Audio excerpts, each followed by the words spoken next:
Well, thanks for coming on the show, Misty. Really Yeah. excited to talk. I know we've spoken a couple of times before, and we were just laughing about how you're one of the only people in the South who wants to move up to Minnesota and get away from all the heat. Though most people today are, with it being over 100 degrees. But yeah, to get started, I'd love if you could just introduce yourself. Tell us who you are, what you do, what you're most excited about right now. Yeah, thanks for having me. So I'm Misty McCraw. I am the owner of People Pro HR Solutions. So what we do is we kind of come alongside businesses and help them fill the gaps for their HR needs. So we offer different kinds of HR services, talent acquisition, and then we do training and development within companies. So I have a 16-year background in human resources and love people.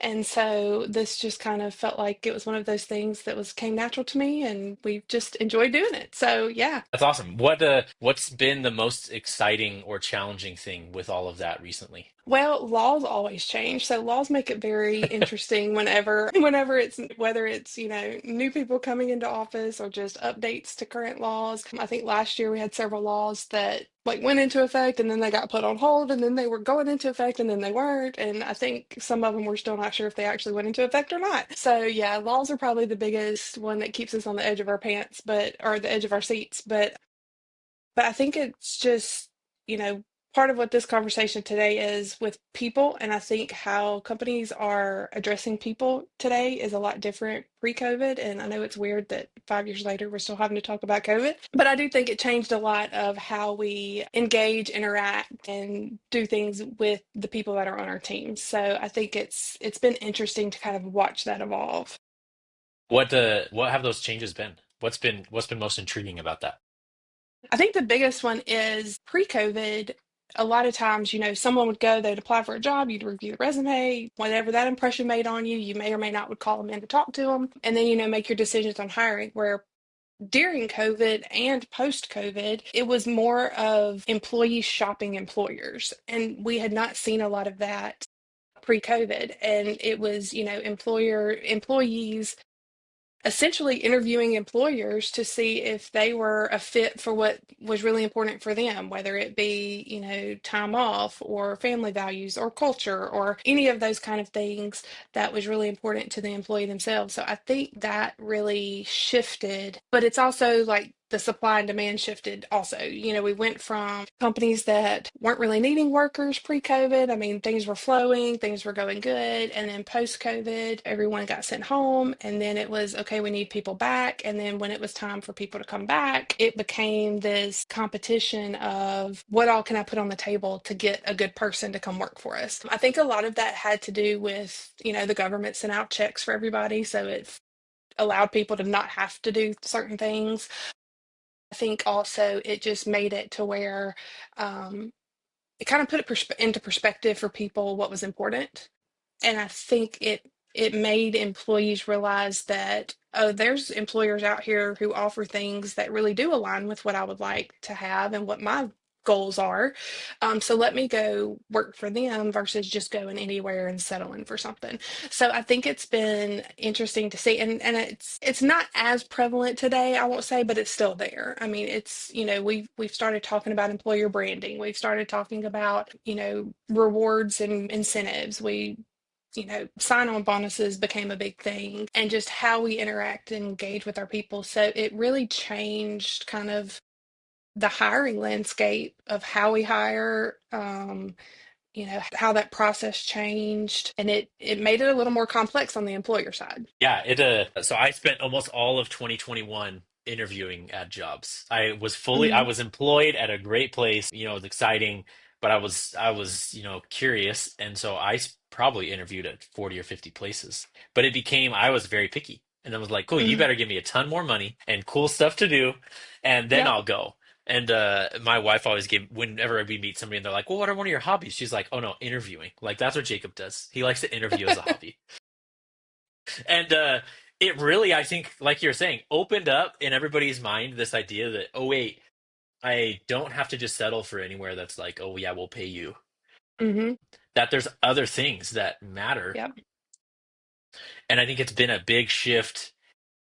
I think younger generations have already thought, like, oh, wait, I've watched my parents and grandparents like hate their job. and just punch the Hmm. clock from 9 to 5 and, like be miserable during the day, but then try to find joy in the evening. And then the younger generations are like, oh, wait, my phone's always connected. Like, I can't get away from this. I'm not Hmm. willing to just suffer. And I think COVID kind of bridged that gap where then everybody who's working is like, oh, wait, now I'm stuck working from home if they are. Yeah. And like, hey, it's not fun to work somewhere that you don't like and that, treats you really poorly. And so Hmm. I've seen the organizations that thrive recognize that and try to do things that actually make their employees, I think make work more meaningful. Yeah, I think so too. And I think it went from being, employing people just to make production or provide the service or do the thing to it almost shifts to somewhat of a family atmosphere within that organization. You could still have a diverse group of people that you're working with, but at the end of the day, it becomes how are we treating them? How are we recognizing them? How are we making them feel engaged in the work that they're doing? Are we challenging them enough? And all of those questions they do become something that you're more aware of when you do get to work in a remote position, even if it was for a temporary time, you do kind of start to realize things that maybe didn't matter as much. And, I hear a lot of employers talk about how, well, everybody just wants more money. But if you truly go look at some of these companies' employee surveys or pulse surveys or statistics, you find out that when an employee is asked what they want, 9 times out of 10, money doesn't even make the top three. It's they want more time off to spend with their family. They're wanting flexible work schedules, things like that that allow them to be able to focus on their life outside of work. Because if you think about it, we spend the majority of our day away from home at a job. Even if you're a remote worker, you're usually like confined to the small space in your house for 8 hours a day. So people start looking for those things that really matter to them. And for most people, their family's at the top of that list. Yeah, there's somebody that I've met a couple of times that he talks a lot about, a lot of the time we try to get work-life balance. And Hmm. like it's like it's broken from the get-go because like work is the main thing there. Hmm. Instead he talks about, and I might be butchering it, but like life work alignment, right? Where, hey, how do you make it so that your work, and obviously it's a luxury to be able to do this, but your work actually fits like your larger goals and your values and what you care about. And so it is, yeah, that is really interesting. Okay, so you work with a lot of different organizations. Hmm. When you show up, how do you tell if they, are just lucky that they have enough employees and that they're barely scraping by to keep the business afloat? How do you tell if they're in that bucket or if they're in the, truly thriving category? A lot of times when companies are calling me to begin with, they're usually already in that. They might not be in a dire strait, but they know something's wrong. They need Something's help. not Yeah. working because they're either, yeah, they're needing help. So they're either, they're having really high turnover and they're not really sure what's causing it, or, they have people not getting along, maybe because they're not understanding personalities or, whatever it may look like. There are some companies, and they're not clients of mine, but there are some companies that I see out there that are killing it. Like they are thriving. They have culture like to a T. They know exactly who they are, what they want their environment to feel like, what they want their employees to feel like when they become part of that organization. But usually the clients that I'm working with, and there's signs. I mean, there's signs of what the disconnect is once you get there and you get a chance to look at it. I think sometimes for organizations, it's hard for them to see it because they're in it every day. But when you can call someone in who, is putting a fresh set of eyes on it and can, have those open, hard conversations with you about what they see going on, then they become more aware of, okay, I see what you're talking about. But for them, it was just a day-to-day thing. It wasn't a red flag. So there are definitely signs of it. You just kind of have to know what they are and be aware of what to look for. And for each organization, it's not going to be the same exact thing every time, but the general signs, I guess you would say that I would look for, are they having high turnover? Are they having a large attendance problem? Are they having employees who just aren't engaged, who never want to think outside of the box, who never want to take initiative, who don't, they have a small number of leaders within the organization? The big thing I like to look at is who do they currently have in their organization that promotable is not the right word for it, but that could be in a leadership position because that lets me know how much time they're investing in their people to get them to that point. I'm a big person on promoting from within because I think it shows investment in your people and it shows loyalty to that employee so that it's going to get that same investment out of them, loyalty out of them. They're going to be more engaged. They're going to feel like they're being heard. And it changes that relationship between the organization and the employee when they feel like they're being invested in. And so if you go into a company who has none of those plans in place, they do have all the other things I mentioned, the high turnover, the attendance problems, the other issues that may be going on in there, then you kind of have that red flag of, okay, something up top needs to be fixed so that it can have that ripple effect down. Because another thing I'm big on is it's got to start from the top. If you're not going to lead in a way that whatever your culture, whatever your mission, your vision for your organization is, then you can't expect anybody underneath you to do it either. So a lot of times my work ends up starting at the top and working its way down for that reason, just because you've got to be willing to get your hands dirty to expect anyone else to get their hands dirty. And that's just something I've always been, big on because, I think we overuse the word leadership sometimes because not everybody's a leader. They may be in a supervisory role, they may be in a management role, but that doesn't automatically make them a leader. And I think we overuse what that truly means. And sometimes we get that disconnect of supervisor, manager, and employees versus a true leader versus and their employees. So there's a lot of things that you can really see walking into a company as a third party that they don't see because they're just in it day to day. Yeah, I mean, you touched on so many great things there. The idea, there's a few words that I feel like in business and in life have just been used so much and they're just ruined. And I wish we could come up with different ones, right? Like leadership, culture, all these words that are, kind of buzzwords that have become used so much that they're meaningless to some people.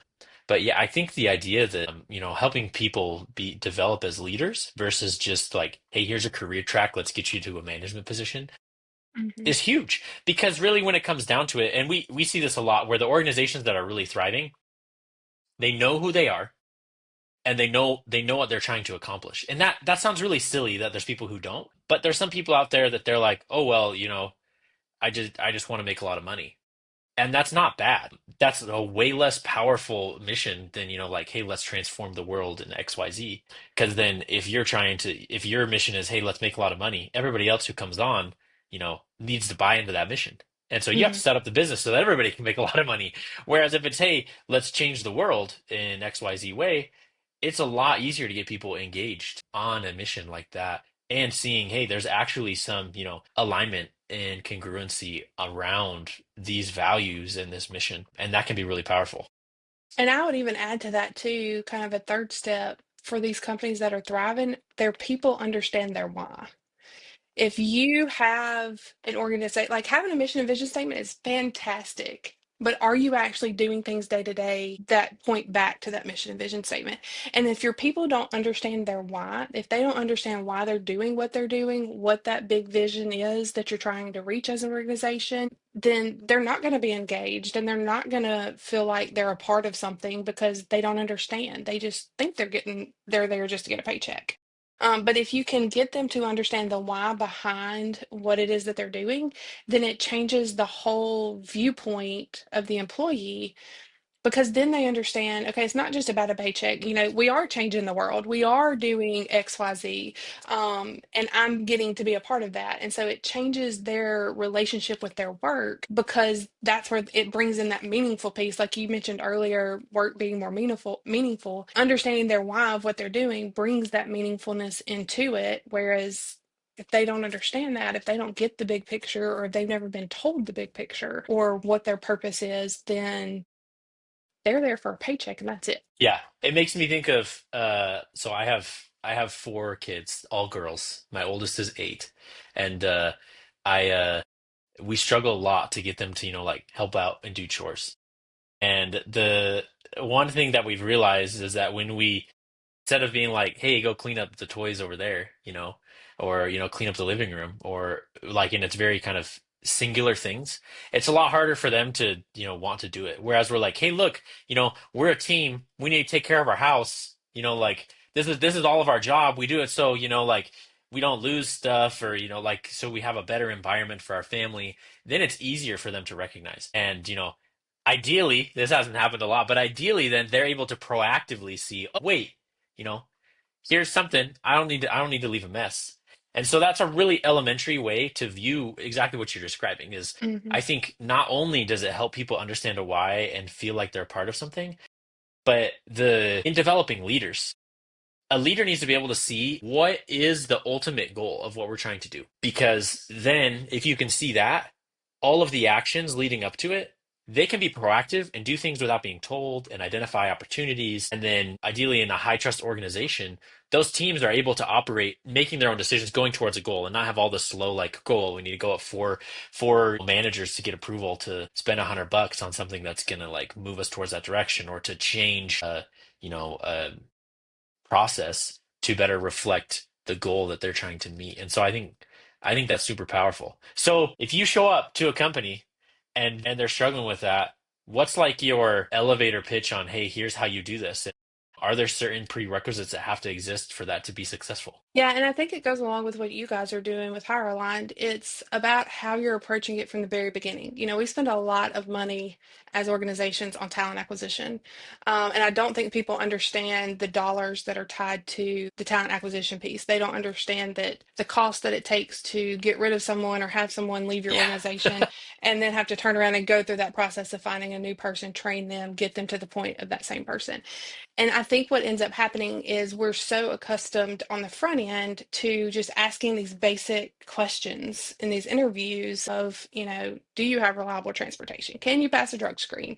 What is your skills? What is your work history? And, that's most of that is already on a piece of paper that you've looked at prior to them getting there. So it's changing that conversation on the front end to really find out, do they align with the goals of your organization? Do they align with your culture? Is it someone who's going to come in and be a disruptor, or is it someone who's going to come in and have something to add to what you're already doing that maybe makes it better or helps it grow? And I really think that's where you guys come into play because y'all have set up a system to be able to do that even before they even get to the interview. So it makes it really important that we change the conversations that we're having on the front end, but even not just in recruiting, it also matters that we're changing the conversations that we're having with the people that we currently have. I'm not naive to think that every single person in an organization is going to come in just gung ho, ready to do whatever they're supposed to do every single day and be happy about it. But if you're having the right conversations, if you have the right leadership in place, you can create a world where that can become a thing, because you're going to get rid of your bad apples, you're going to get rid of your disruptors, and you're going to put people in place who are really there to really brighten the organization, build it, grow it, and do and understand the why of the big picture. So I think it's twofold. It's changing the conversation on the front end, but also changing the conversation that you have with your current teams and the processes that you have in place and make it more meaningful so that their work can be meaningful, not just mundane day-to-day repetitive operations. Yeah. Is that easy to do? Absolutely not. And everybody would love for it to happen overnight.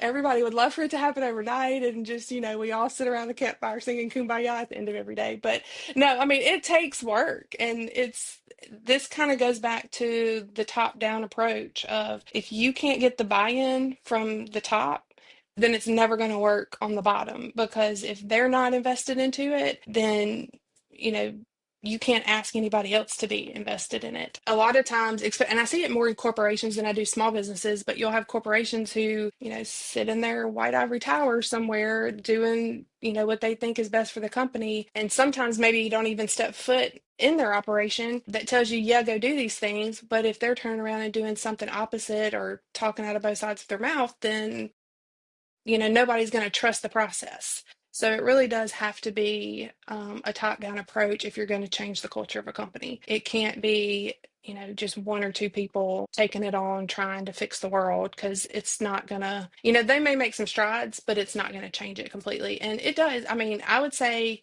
if you are truly going to invest in it, I would say at least give yourself a year to year and a half to really start to reap the rewards of whatever you're putting in place. It's not going to happen overnight, and some companies can do it a lot quicker depending on the size of your company. But a good year of making these changes and then going back and surveying and seeing how things are now compared to what they were will give you a really good idea of what's working and what's not. Yeah, it's fascinating to see kind of just trends, right? And different industries Hmm. approach like are kind of on different schedules with this, but where companies who care and are, like invest in this seem to do really well in the long term.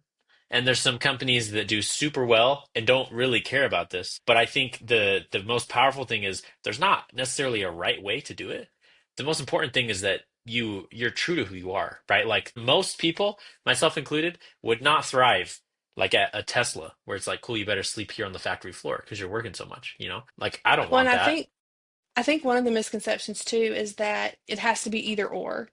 It's got to be productivity or culture, when really you can have both. But again, it takes work. Like you've got to be willing to put the time into it and put everything that you need into it to make it work. But I do see that misconception sometimes is that, well, if I focus on culture, I'm not going to get productivity. But if I focus on productivity, I'm not going to have happy employees. Well, really, there's a very tight correlation between the two. If you want to get production and you want productivity to be your priority, you've got to invest in your team or they're not going to bring that for you and vice versa. So it's